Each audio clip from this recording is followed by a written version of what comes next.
Luzon, Visayas, Mindanao at buong mundo. Ngayon ay Huwebes, November 28, 2024. Ako si Barbie Mulak at ito ang balita A to Z. To pave way sa investigasyon po ng NBI nang sa ganun ay hindi naman po kami nagagamit bilang excuse.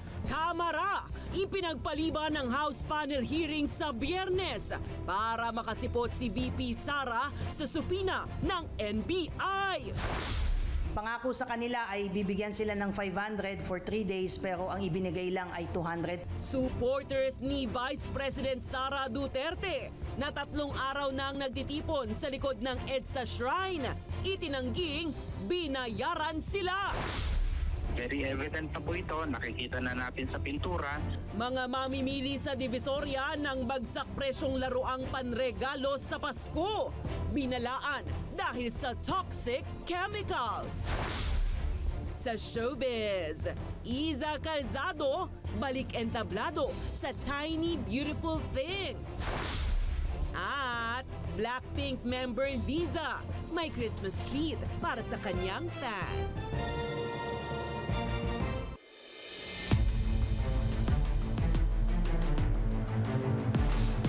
Magandang gabi, pambungad sa ating newscast. Ni-reschedule na ng House Committee on Good Government ang pagdinig ukol sa umano'y anomalya sa confidential funds ng Office of the Vice President para bigyang daan na makasipot si Vice President Sara Duterte sa supina o patawag ng National Bureau of Investigation. Kapwa nakatakda dapat ang imbitasyon ng NBI at Kamara sa ikalawang Pangulo sa Biyernes, November 29. Pero nagdesisyon na ang Kongreso na ipagpaliban ng kanilang committee hearing nang sa gayon ay ma-prioritize ng bise ang pagdalo sa NBI. Sa press briefing ni VP Sara, idinahilan niya ang House hearing kung bakit hindi raw siya makasisipot sa NBI upang ipaliwanag ang kanyang mga naging pagbabanta sa buhay ng Pangulong Bongbong Marcos Jr. at pamilya nito. Sa ngayon, wala pang kumpirmasyon ng OVP ukol sa schedule sa Biyernes ni Inday Sara. Ito pong issue sa NBI ay napakahalaga at ito po ay it concerns national security. Kaya kami po ay nagdesisyon na i-postpone po muna ang committee hearing for tomorrow. To pave way sa investigasyon po ng NBI nang sa ganun ay hindi naman po kami nagagamit bilang excuse. Pumasok na sa ikatlong araw ang pamamalagi ng ilang supporters ni Vice President Sara Duterte sa labas ng EDSA Shrine. Pero itinanggi naman ng ilang supporters ang alegasyon sa ilang viral videos na sila raw ay binayaran para sumali sa rally. Alamin ang balitang A to Z ni Kim Salinas.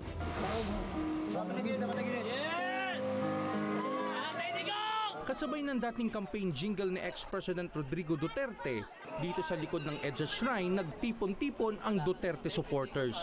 Hindi kasi sila pinayagan ng pamunuan ng simbahan na magsagawa ng programa sa harap ng bantayog ng Birheng Maria. Pumunta kami sa Menjola, dinidisperse sa Bonifacio, sa post office, dinidisperse kami doon. Our last battleground na iparating namin ang mga saloobin namin itong EDSA.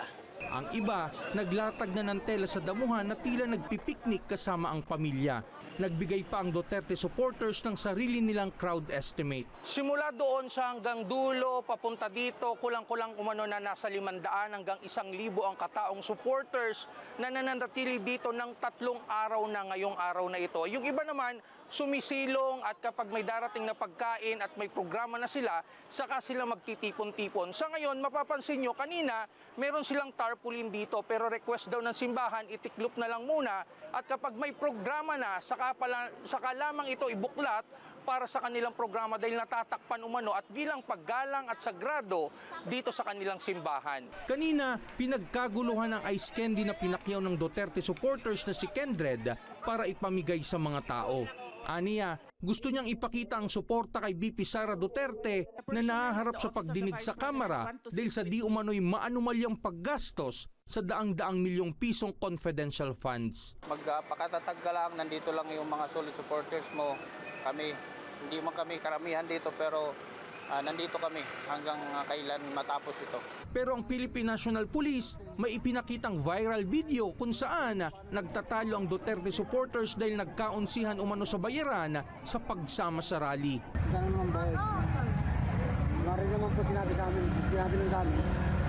Sama kami, may bibihiro sa amin na Allegedly, were transported from their barangays papunta po doon sa lugar. Pinangakuan daw po na babayaran po sila at pakakainin po. In fact, yung iba po sa kanila ay nagrereklamo. Pangako sa kanila ay bibigyan sila ng 500 for 3 days pero ang ibinigay lang ay 200 po. Nandyan po, it was documented. Hindi ko alam kung sino po yung nagpalabas nito. Pero itinanggi ng isang Duterte supporters na binayaran sila. Kaya yung kumakalat na sinasabi nila na bayad, walang ganun eh. Wala po sa amin yon. Kahit na dito nga minsan nag-aabot ng pera, hindi namin tinatanggap yung cash. Una nang sinabi ng rektor ng EDSA Shrine na bukas ang simbahan sa lahat ng nais magdasal at magmisa. Ngunit bawal kumain, uminom, matulog, magbitbit ng placards at magingay. Nananawagan din ang Shrine ng panalangin para maayos ang sitwasyon at mapanatili ang peace and order. Para sa Balitang A to Z, Kim Salinas. Naniniwala ang Department of Justice na mayroon ng namumuong ouster plot laban kay Pangulong Ferdinand Marcos Jr. Ito ay matapos ang naging pagbabanta ni dating Pangulong Rodrigo Roa Duterte at anak na si Vice President Sara Duterte sa Pangulong Marcos. Ayon sa DOJ, nakikitaan nila ng motibo ang mga Duterte patungkol rito. Kaya naman maaaring ipatawag rin ang dating Pangulong Duterte para ipaliwanag ang umano'y seditious comments nito. Binigyang diin pa ng ahensya na may legal na implikasyon sa ilalim ng anti-terror law ang banta ni Duterte laban sa pamilya Marcos. The NBI has already commenced the investigation of Vice President Sara. Unfortunately, the Vice President will not be able to attend the Friday investigation session with the NBI, but we will accommodate a change of schedule, probably early next week, because this is an urgent matter and we need to start the investigation immediately. Tiniyak ng National Economic and Development Authority na hindi naapektuhan ang ekonomiya ng Pilipinas sa kabila ng patuloy na bangayan sa politika ng dalawang lider ng bansa. Ayon kay NEDA Secretary Arsenio Balisacan, nananatili pa rin business as usual para sa economic managers ng administrasyon kahit na tumitindi ang alitan sa pagitan ng kampo ni na Pangulong Ferdinand Marcos Jr. at Vice President Sara Duterte kasama ang kanyang amang si dating Pangulong Rodrigo Duterte. Ayon pa kay Balisacan, matatag ang economic policies ng gobyerno mula pa noong 1990s, kaya patuloy raw ang paglago ng ekonomiya. Tiniyak naman niya na nakatutok ang Administrasyong Marcos sa mga target at estratehiya na nakasaad sa Philippine Development Plan. Handa ang Philippine National Police na harapin ang anumang kasong isasampa ni VP Sara Duterte laban sa kanilang mga opisyal kaugnay ng mga alegasyon ng disobedience, robbery at kidnapping. Ayon kay CIDG Chief Brigadier General Nicolas Torre III, karapatan ng sinuman na magsampa ng kaso laban sa mga pulis kung sa tingin nila ay nalabag ang kanilang karapatan. Kasabay nito, naghain na ang PNP ng reklamo laban kina VP Sara, Security Chief Colonel Raymond Dante Lachica at iba pa dahil umano sa sapilitang paglilipat kay VP Chief of Staff Attorney Zulaika Lopez mula sa Veterans Memorial Medical Center patungong St. Luke's gamit ang pribadong ambulansya. Giit ni Torre, malinaw sa video na may direct assault nang itulak ng security ni VP Sara ang isang pulis at hindi raw nila ito palalampasin. We will welcome that and we will wait for the case to be filed before we make our statement and make the appropriate answer kung saang forum man nila dalhin ang kasong ito.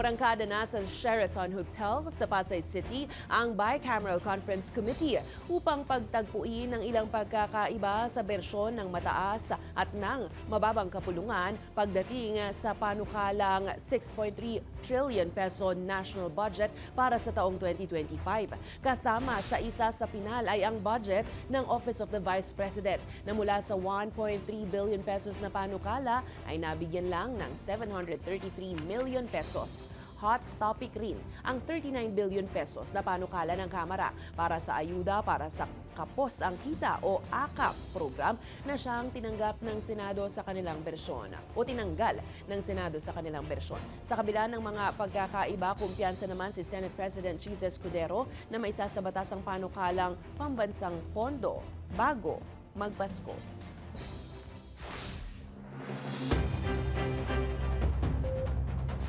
Dumarayo na sa Divisoria sa Maynila ang ilang mamimili para sa bagsak presyong mga laruang panregalo sa Pasko. Pero babala ng environmental group na Ban Toxics.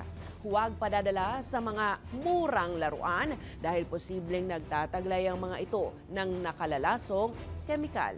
Alamin yan sa balitang A to Z ni Ace Cruz.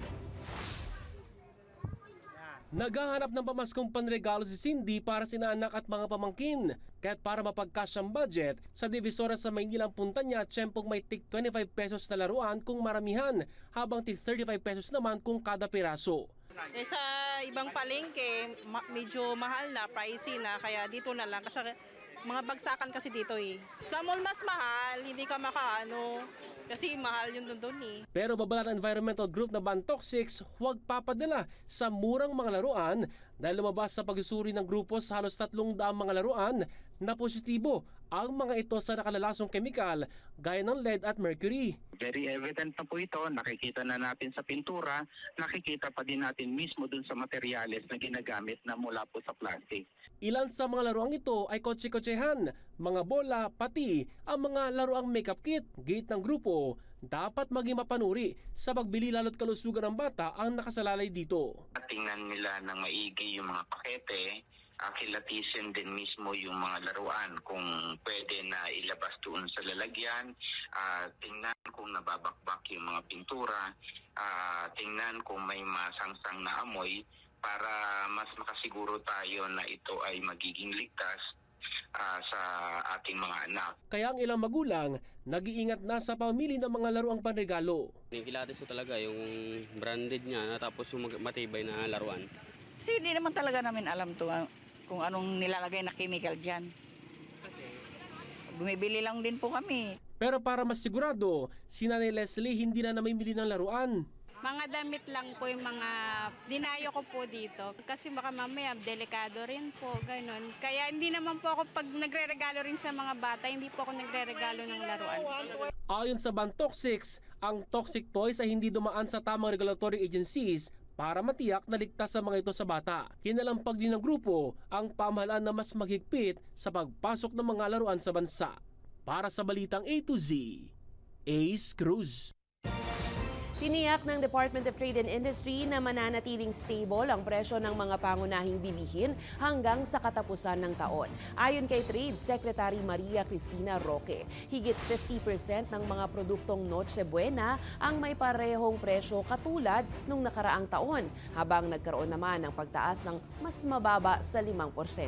Anya, resulta ng pagtaas ng gastos sa importation ng produkto ang kaunting taas presyo. Gayunpaman, minimal lang daw ang mga ito upang hindi gaanong mabigatan ang mga mamimili. Palalawakin na ng Department of Agriculture ang sakop ng bakunahan kontra sa African Swine Fever. Kung dati sakop lang nito ang mga nasa red zone areas o lugar na may natukoy ng ASF cases sa mga baboy, sa bagong labas na patakaran ng ahensya, babakunahan na rin maging ang mga baboy sa mga lugar na walang naitalang kaso.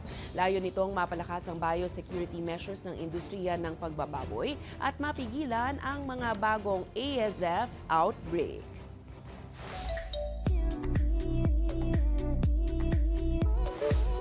Balik eksena sa teatro ang aktres na si Iza Calzado matapos ang halos isang dekada.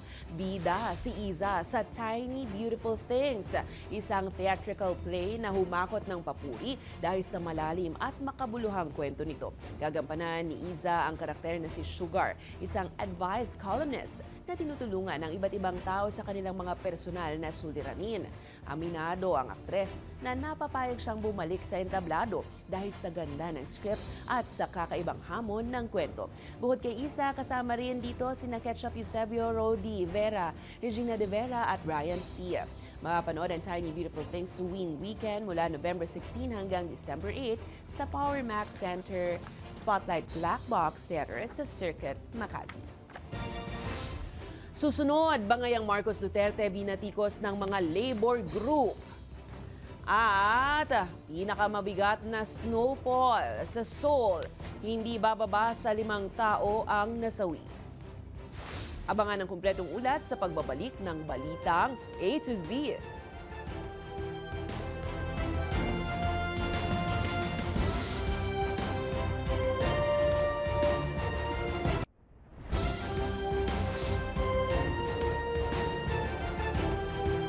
Kinundena ng mga labor group ang bangayan sa pagitan ni Pangulong Marcos at Vice President Sara Duterte.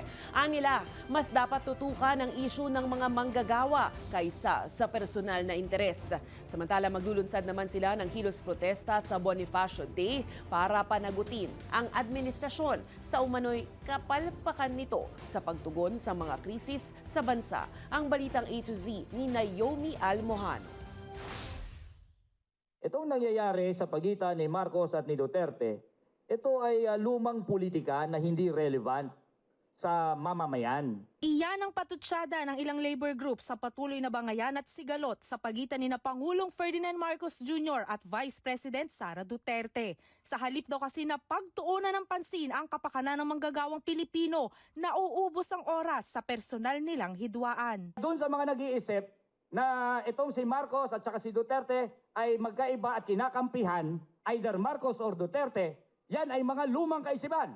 Sila ay parehas na representante ng bulok at nakakasukang politika ng mga political dynasty at mga trapo. Wala raw silang kasawaan sa away posisyon at away kapangyarihan. Hiling ng mga labor group, ituon ang atensyon sa mga tunay na isyu ng manggagawa, gaya ng maliit na pasahod, mataas na presyo ng bilihin at kakulangan sa suporta para sa mga mahihirap at apektado ng kalamidad. Hindi na po napag-uusapan ano ba ang problema ng mga manggagawa, ano ba ang problema ng mga mahihirap, ano ba ang problema natin sa usapin ng klima, yung matinding pagbaha, tinatabunan ng awayan ng mga politiko. Milyon-milyon na mga manggagawa ang naghihirap ngayon dahil sa starvation wages. Tapos mas relevant pa rin ang bangayan na wala namang mahihita ang masang Pilipino. Panawagan din nila ang pagbuwag sa Regional Wage Board na anila'y hindi sapat ang naitataas sa sahod para makabuhay ng pamilya.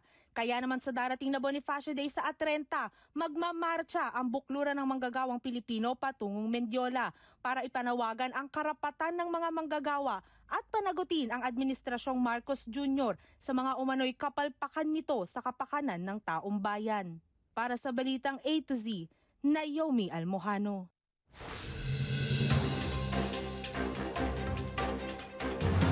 Dumistansya ang Integrated Bar of the Philippines sa kontrobersiyang kinakaharap ni OVP Chief of Staff Attorney Zulaika Lopez. Ayon sa organisasyon, bagamat kapwa nila abogado si Lopez, ang dahilan ng kanyang contempt order mula sa Kamara ay dahil sa kanyang posisyon sa gobyerno. Samantala, itinatanggi naman ng Philippine National Police na may kinalaman sa politika ang balasahan sa 66 na police officers mula sa Davao Region. Ayon sa PNP, nagkataon lang na ngayon na implementa ang reassignment ng mga pulis kabilang ang ilang station commanders sa Davao City.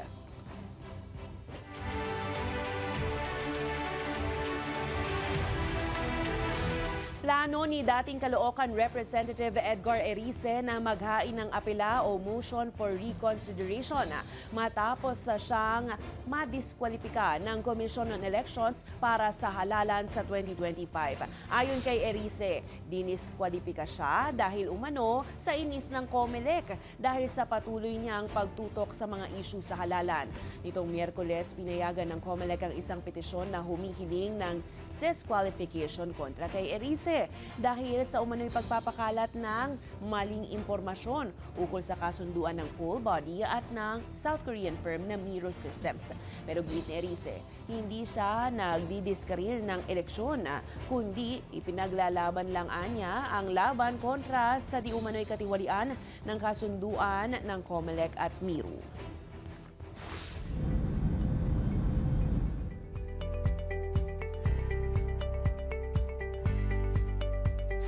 Hindi bababa sa 5 tao ang nasawi matapos bayuhin sa 2 magkasunod na araw ng napakabigat na snowfall ang South Korea. Kanselado ang halos 140 flights at suspendido rin ang ferry operations sa lugar. Ayon sa Yonhap News Agency, ito ang pangatlo sa pinakamabigat na snowfall sa Seoul. Mula yan nang magsimula ang record noong 1907. Mahigit 40 centimeters o 16 inches ng snow ang naitala sa lungsod nitong Huwebes ng umaga. Bagamat inalis na ang heavy snow warning sa metropolitan area ng Seoul, nagbababala pa rin ng mga opisyal sa epekto ng malamig na panahon. Sa aming pagbabalik, Blackpink Lisa may Christmas tree para sa kanyang fans. At Revel Loves, handa na ba kayo? Red Velvet member Irene muling magbabalik sa solo spotlight sa kanyang bagong extended play. Manatiling nakatutok, kayo ay nanonood ng Balitang A to Z.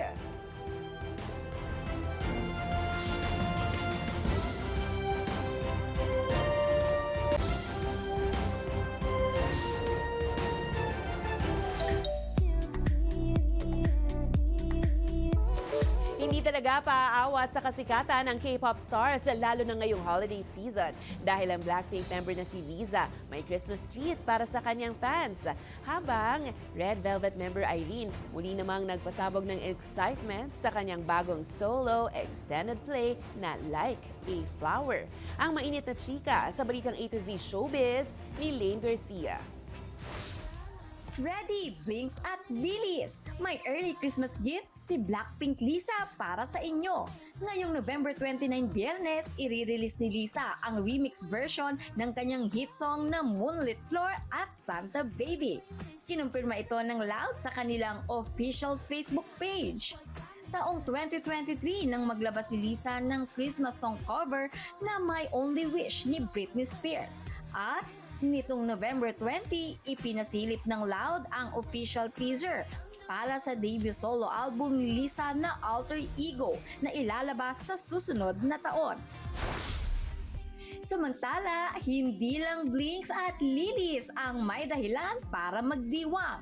Revel Ups, handa na ba kayo?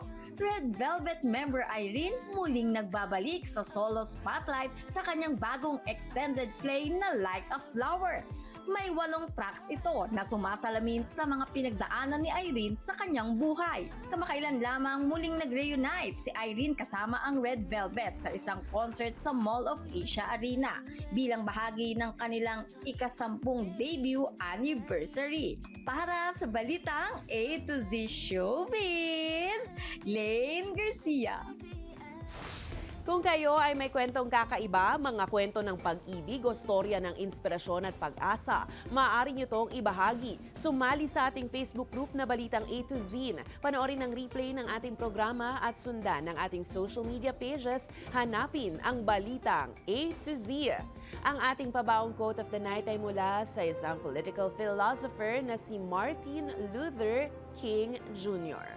Ayon sa kanya, ang kawalan ng dahas, ang pinakamakapangyarihan at makatarungang sandata. At yan ang mga balita at impormasyon, mga kwentong may dalang inspirasyon na tinutukan ng balitang A to Z. Simulan na pong mag-isip ng mga party games para sa mga darating na bisita sa Pasko. Bilisan na dahil 27 days na lang bago ang masayang pagdiriwang. Ako po, si Barbie Mulak. Maging maalam, makialam. Magandang gabi sa'yo, Pilipinas!